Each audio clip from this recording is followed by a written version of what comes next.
HSC 26 ব্যাচের স্টুডেন্টদের মধ্যে এখন সবচেয়ে কমন যে প্রবলেমটা আমি দেখতে পাচ্ছি সেটা হচ্ছে কিভাবে একটা সাবজেক্ট নিজে নিজে প্র্যাকটিস করবে সেটা বুঝে উঠতে পারতেছে না। ফিজিক্সের ক্ষেত্রে সেম প্রবলেম, ম্যাথের ক্ষেত্রে সেম প্রবলেম, কেমিস্ট্রির ক্ষেত্রে সেম প্রবলেম, বায়োলজির ক্ষেত্রে সেম প্রবলেম, ইভেন ইংলিশ বাংলার ক্ষেত্রেও সেম প্রবলেম। তো আমি প্রত্যেকটা সাবজেক্টেই তোমাদেরকে গাইড করতে পারবো, কিন্তু এই ভিডিওতে আমি স্পেসিফিকভাবে তোমার সাথে কেমিস্ট্রি নিয়ে কথা বলতে চাই।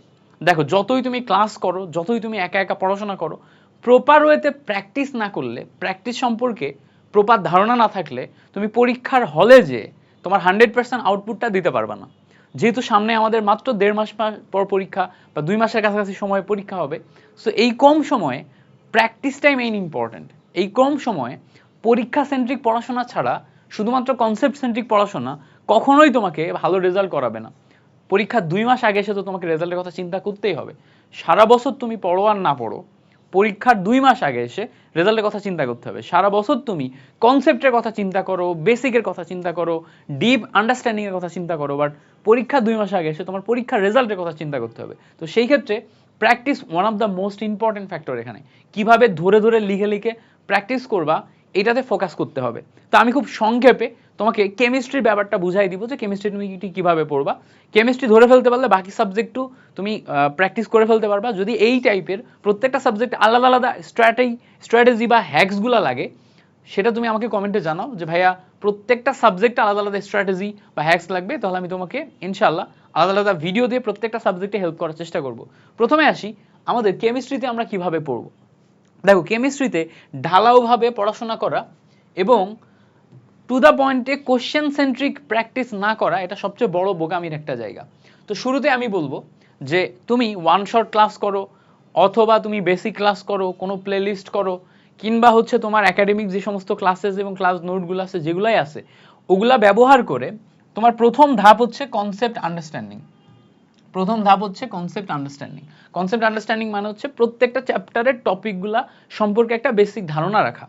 যেমন ধরো, তুমি যদি গুণগত রসায়নে যাও, গুণগত রসায়নে কোয়ান্টাম বলবিদ্যা, বোর পরমাণু মডেল, রাদারফোর্ড পরমাণু মডেল, এরপরে দ্রাব্যতা, এরপরে আয়ন শনাক্তকরণ, প্রত্যেকটা টপিক সম্পর্কে ধরে নিলাম, বর্ণালীর পার্টটা আছে, প্রত্যেকটা টপিক সম্পর্কে ধরে নিলাম তোমার একটা বেসিক আন্ডারস্ট্যান্ডিং আছে। বেসিক আন্ডারস্ট্যান্ডিং মানে হচ্ছে তুমি কোথায় কি আছে একবার করে জানো, কোনগুলো ইম্পর্টেন্ট কোনগুলো ইম্পর্টেন্ট না, সেগুলো তুমি ক্লাস করে একবার শিখছো।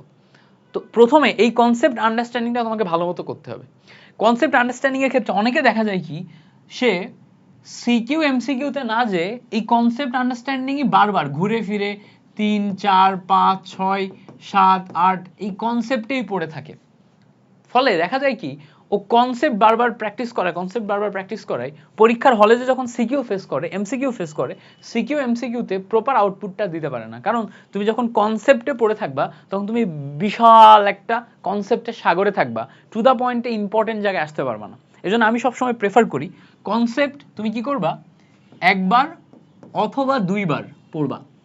ধরো একটা ক্লাস তুমি একবার দেখছো বা 2বার দেখছো, কনসেপ্টটা ক্লিয়ার করে ফেলছো, ওটা একটা নোট আছে বা ক্লাস স্লাইড আছে তোমার কাছে, ক্লাস স্লাইড আর নোটটা তুমি বারবার একবার বা 2বার ভালো করে দেখে ফেললা, দেখে তোমার আন্ডারস্ট্যান্ডিং চলে আসছে, মোটামুটি কি টার্মগুলো তোমার মাথার মধ্যে ঢুকে গেছে। এর পরের ধাপ কি, এর পরের ধাপ তুমি ডিরেক্ট সিকিউ এর টপিকগুলোতে যাও, সিকিউ এর টপিকগুলোতে যাও।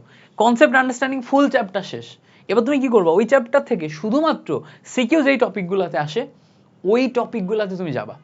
ওই টপিকগুলোতে যে এবার কনসেপ্টের যে নোটটা তোমার কাছে আছে, ওই নোটে যেই টপিকগুলো থেকে সিকিউ আসছে ওই টপিকগুলোতে তুমি এখন একবার 2বার রিভিশনের জায়গায় 5 থেকে 6বার রিভিশন দিবা। এতে কি হবে, এতে তোমার টাইম বেঁচে যাবে, পরীক্ষার আগে এসে টাইম বেঁচে যাবে, কোনটা বেশি ইম্পর্টেন্ট, কোনটা বেশি ফোকাস করতে হবে, কোনটা 100% মাথার মধ্যে মুখস্থ রাখতে হবে এটা তুমি জানতে পারবা, কোনটা মাথার মধ্যে মেমোরাইজেশন লেভেলে যাইতে হবে এটা তুমি বুঝতে পারবা। সো তুমি এরপর কি করলা, এরপরে সিকিউ টপিকগুলোতে গেলা। এবার সিকিউ টপিকগুলোতে যখন যাচ্ছ, সিকিউ টপিকগুলোতে সিকিউ টাইপের যে কোশ্চেনগুলো আছে, সিকিউ টাইপের কোশ্চেন কি কি আছে, গ নম্বরের যেই টাইপের প্রশ্ন আসে, ঘ নম্বর যেই টাইপের প্রশ্ন আসে, এই প্রশ্ন টাইপ কোশ্চেনগুলা, এই প্রশ্ন টাইপ কোশ্চেনগুলা একটা একটা করে ধরে ধরে এখন সলভ করবা। সিকিউ এর ভিতরে গ নম্বর মোটামুটি ওই চ্যাপ্টার থেকে অন্তত 15টা ঘ নম্বর সলভ করো, অন্তত 15টা ঘ নম্বর সলভ করো, তাহলে দেখবা ঘুরে ফিরে এই কনসেপ্ট আন্ডারস্ট্যান্ডিং এর সময় যে সমস্ত টপিকগুলো পড়ছিলা ওর মধ্যে থেকে গুরুত্বপূর্ণ সিকিউর টপিকগুলো বারবার রিপিট হতে আসবে। বর্ণালীর ম্যাথ আসতেছে, বর্ণালীর কি টাইপের ম্যাথ আসতেছে, বারবার রিপিট হতে একই জিনিস আসবে। দেখো, কনসেপ্টে বারবার ঘোরাঘুরি না কইরা যখন তুমি সিকিউ টপিক ধরে প্র্যাকটিসে যাচ্ছ, খেয়াল করো, সিকিউ টপিক ধরে প্র্যাকটিসে যাচ্ছ, তখন কিন্তু তোমার ওই কনসেপ্টটাই আবার ঘুরে ফিরে আসতেছে, তাই না? ওই কনসেপ্টটাই আবার ঘুরে ফিরে আসতেছে, বাট ইম্পর্টেন্ট টপিকে ঘুরে ফিরে আসতেছে, এবং প্রশ্ন ধরে তুমি তখন কনসেপ্টে যাচ্ছ। প্রশ্ন ধরে প্রশ্ন সলভ করতে করতে যে কনসেপ্টের ক্লিয়ারিটি আসে, এটা তুমি কখনো কনসেপ্ট আন্ডারস্ট্যান্ডিং লেভেলে বারবার একই জিনিস রিভিশন দিয়ে পাবা না। আই রিপিট, তুমি কনসেপ্ট ধরে ধরে একই কনসেপ্ট বারবার রিভিশন দিয়ে দিয়ে ওই আন্ডারস্ট্যান্ডিংটা কখনোই পাবা না, যেটা তুমি সিকিউ প্র্যাকটিস ধরে কনসেপ্টে যদি যাও, তাহলে তোমার যে আন্ডারস্ট্যান্ডিংটা আসবে। তো আমি সবসময় চিন্তা করি যে 1 2 3 বার আমি কনসেপ্ট ধরে পুরো ক্লাসটা আগাবো, এরপরে আমি কোশ্চেন ধরে কনসেপ্টে যাব, কোশ্চেন ধরে কনসেপ্টে যাব, বিভিন্ন কোশ্চেন প্র্যাকটিস করতে করতে আমার বিভিন্ন কনসেপ্ট মাথার মধ্যে অটোমেটিক ক্লিয়ারিটি চলে আসবে, অটোমেটিক ক্লিয়ারিটি চলে আসবে।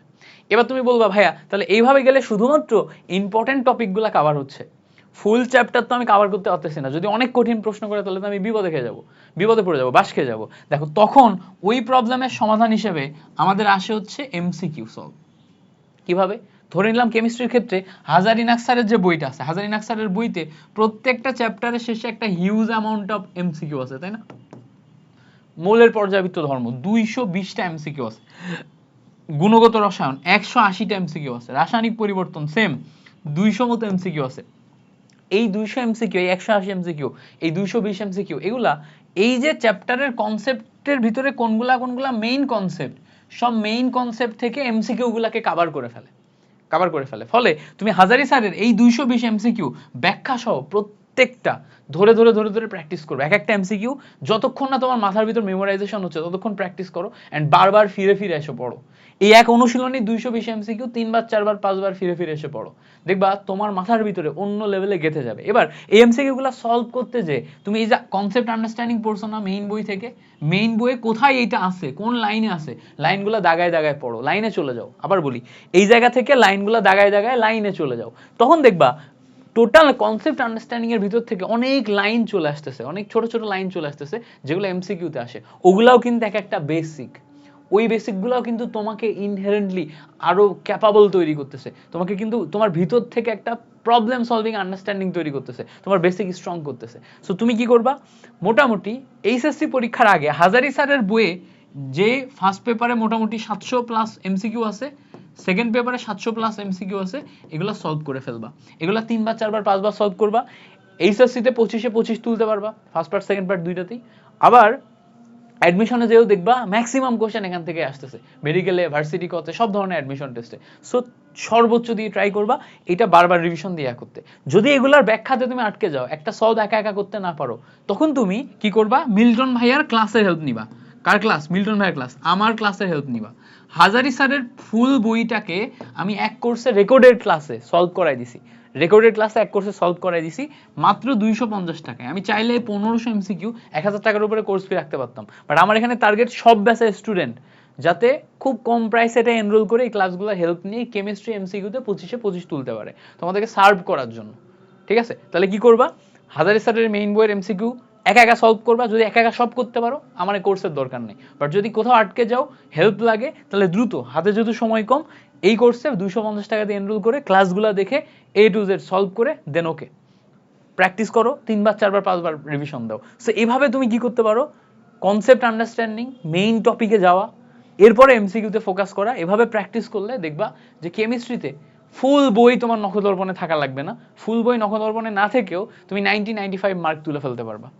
আমি যতদিন না অ্যাডমিশনের জন্য পড়ানো শুরু করছি তার আগ পর্যন্ত ফুল বই আমারও পড়া ছিল না, বাট আমি তো ভালো মার্ক তুলে পার হয়ে আসছি। সো ভালো মার্ক তোলা সম্ভব, পার হয়ে আসা সম্ভব, জাস্ট তোমাকে এফোর্ট দিতে হবে প্রপার ওয়েতে। আর কি কি বিষয়ে হেল্প লাগবে আমাকে কমেন্টে জানাই যাওয়া, ইনশাল্লাহ তোমাকে পরবর্তী ভিডিওতে আরো ভালো করে গাইড করার ট্রাই করব।